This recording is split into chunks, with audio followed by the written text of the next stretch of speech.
Hello everyone and welcome back to the Netherworld Bibliotek.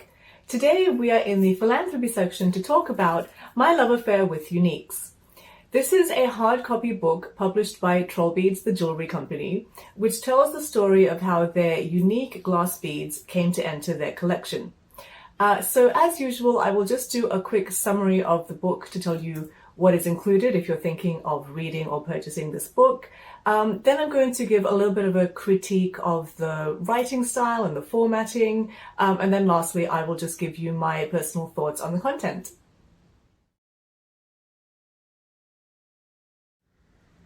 Our story begins in Denmark with Lisa Ugor, who is the co-founder of Trollbeads.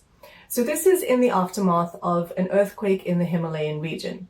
Lisa is reading a quarterly magazine from a Danish Tibet charity, which says that if you want to help communities develop economically, you need to teach them to do what you know to do successfully. And Lisa has like a light bulb moment, and she says, okay, here at Trollbeads, we know how to make beautiful glass beads, and we know how to run a successful jewelry business. So she says, I'm going to help these communities that have been affected by the earthquake by teaching them glassworking. So she gets in contact with the charity that wrote this article or runs this magazine, and they put her in touch with a gentleman named Dawat Sring. He is a social worker and a member of the Tibetan Parliament in exile. He lives in the Himalayan region called Dharamshala in North India, and this is home to a large community of exiled Tibetans. So Lisa gets in contact with Dawa and says that she wants to set up a glass workshop, and she's going to provide the community with a soft loan to do this. So a soft loan is where you're provided with the money and you do not need to pay it back if the business is not successful. However, if the business is successful, you do need to pay the money back, and then it gets reinvested into other sustainable development projects. All right, so they go to set up the workshop. They put out the call that they're looking for people to learn glassworking, and they have space for 8 people, but 25 people show up. And the Trollbeads team say, okay, people want to learn. We don't want to turn them away. We should at least give them a chance. So they say, okay, for the first 2 days, we're going to train everyone. And then after the first 2 days, we're going to take the workers who show the most promise. So after 2 days, they whittle down the 25 to 12 people and continue giving them training. They get intensive training for 10 days. And then after 10 days, it's really up to them to work by themselves to produce the glass beads, but they are still provided support and training online from the Danish team. So after the 8th day of training, they start to see some promise. They start seeing, okay, I think the team is starting to get it. I think we're on the right track here. All right, after the 10 days, the Danish team go home, and after about 1 month, they receive their first shipment of beads from the Tibetan workshop. The beads are okay, but they're not perfect.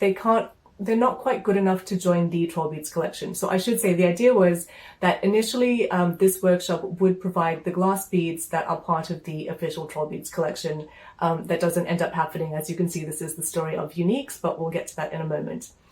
So okay, after some more online training, after about 6 months, the quality really starts to improve. And after about 6 months, really the business is up and running confidently. After about 1 year, there's mutual agreement of what is considered to be a good quality bead. So the plan was originally that the Tibetan workshop would provide beads for the Trollbeads official collection, and that they would also have a retail shop where they would sell the beads to locals and to tourists, so on and so forth. However, the workers were not quite comfortable with the retail aspect. They were more comfortable with just producing the beads. So they said, okay, let's do that. But then when they started receiving like these good quality beads, they noticed technically they're perfect, but the color schemes just kind of have a mind of their own. Like, let's say a bead is supposed to be, black and white, and we've received it technically perfect, but it's like green and purple. And so they asked what's going on here, and the workers said, sometimes we run out of glass. So the glass mostly comes from Murano in Italy, by the time the replacement would arrive in Dharamshala, already so much time has passed, they've lost so many production opportunities, so they're like, we keep producing the pattern but with different colors.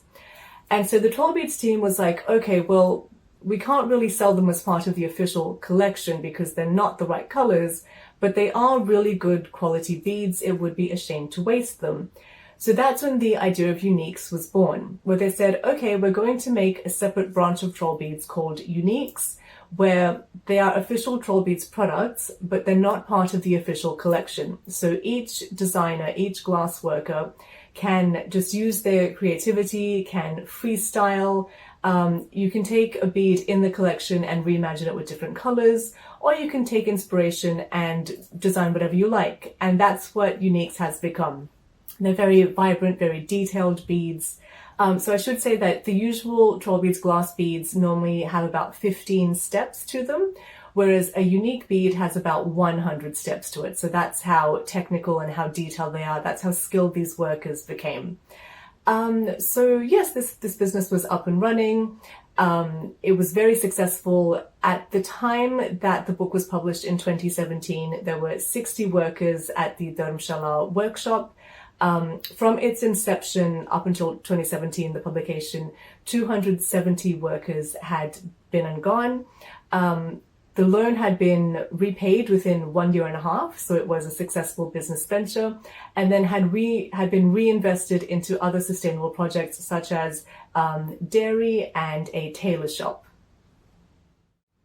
Following the success of the Dharamshala workshop, the Trollbeads Uniques project expanded into Jaipur, India in 2009.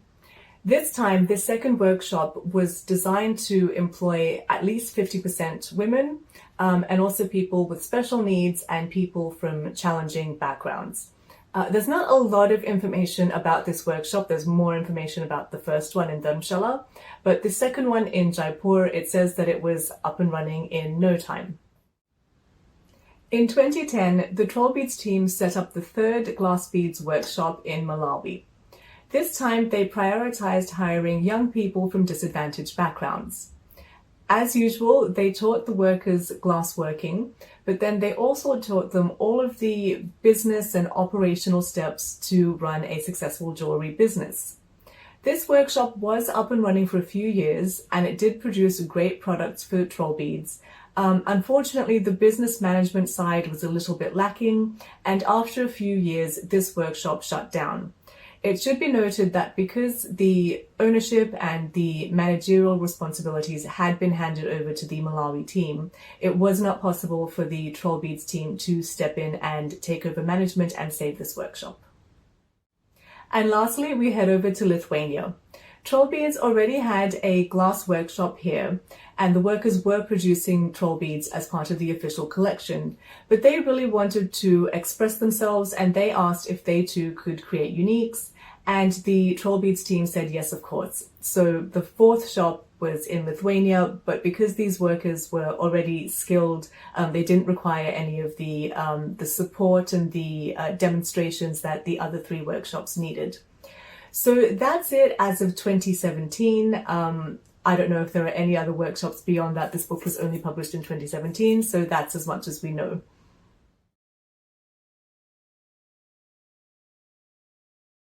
So now let's move on to the formatting of this book. So the first thing I noticed is that on the front cover, it just says Uniques. But if you open it up, it says My Love Affair with Uniques. So I'm thinking, okay, what is this book called? It seems to be some kind of inconsistency here. The next thing I noticed is that we start with a message from Lisa Ugol, and there are some typos here and there are some grammatical errors. So this makes me think that the book maybe wasn't proofread. I do notice that it was self-published by Trollbeads. I don't see any publisher associated with it. So just from a grammatical point of view, just like a professional editing, proofreading point of view, unfortunately, we've got a few mistakes there. But beside that, as a coffee table book, it does have some beautiful photos. It's got some great macro photos of the Uniques, and it really shows you some of the details. It shows you some of the key characters in the story, including Dawat Sring from Dharamshala, and it shows you a little bit of the location. So there's a couple of shots where it shows the first workshop on the first day, and then it shows a few years later how it's been transformed. So it's really good visual storytelling. I think if you're interested in Trollbeads, or even if you're looking for a case study for international business management or for soft loans for philanthropy, I think it makes a good case study, and I think the photos do a good job of humanizing the people who are involved. So lastly, I'm just going to give a little bit of my commentary. In terms of uniques, I'm actually not the biggest fan of uniques. I prefer the Trollbeads that are in the official collection. I think it's something to do with brand loyalty. There's definitely like something psychological going on. Maybe I will finally get around to reading No Logo by Naomi Klein, which talks about exactly this issue that I'm having. Although I know that uniques are official Trollbeads product, because they're not part of the official Trollbeads collection, I just don't value them in the same way that I value the official collection. That's not to say that the uniques are lacking in any way. There are definitely some absolutely beautiful designs, but yeah, just in terms of that brand loyalty, I just don't have it for uniques the way I do for the rest of the Trollbeads collection. In terms of the venture, I think it's a really good idea. Obviously, we've just got one side of the story. I haven't interviewed anyone from these workshops, so I don't have, any more information. But just taking things on face value, just what I've read, I think it's a really conscientious effort to benefit these communities. I like they are soft loans. I like that the money, if it is repaid, it is reinvested in other sustainable projects. And I really think it goes with that saying, if you give a man a fish, you feed him for a day. If you teach a man to fish, you feed him for a lifetime. I think this project really encapsulates that idea. So as I said, Trollbeads or uniques are not like my favorite part of Trollbeads. But if you are looking to support small businesses, I would say, in that these workshops are small businesses, local businesses, they're handcrafted, it's supporting local communities, a lot of whom are women or people from challenging backgrounds, people with special needs. And also the designs on the uniques often represent each person's creativity. Often they're inspired by their cultural background, by the local flora and fauna. So as much as I am a consumer and I am a capitalist, I definitely like that uniques captures a little bit of local culture and local tradition. And it's definitely one way that you can express your unique style in the way that you dress. So yeah, that's it for today. Let me know, do you like uniques? Do you value them equally to the full Trollbeads collection? Do you have this book? What do you think of it? Do you know of any other international business ventures, anything philanthropic you want to talk about? Let me know in the comment section. But otherwise, that is it for today. Thank you for stopping by, and maybe I will see you next time.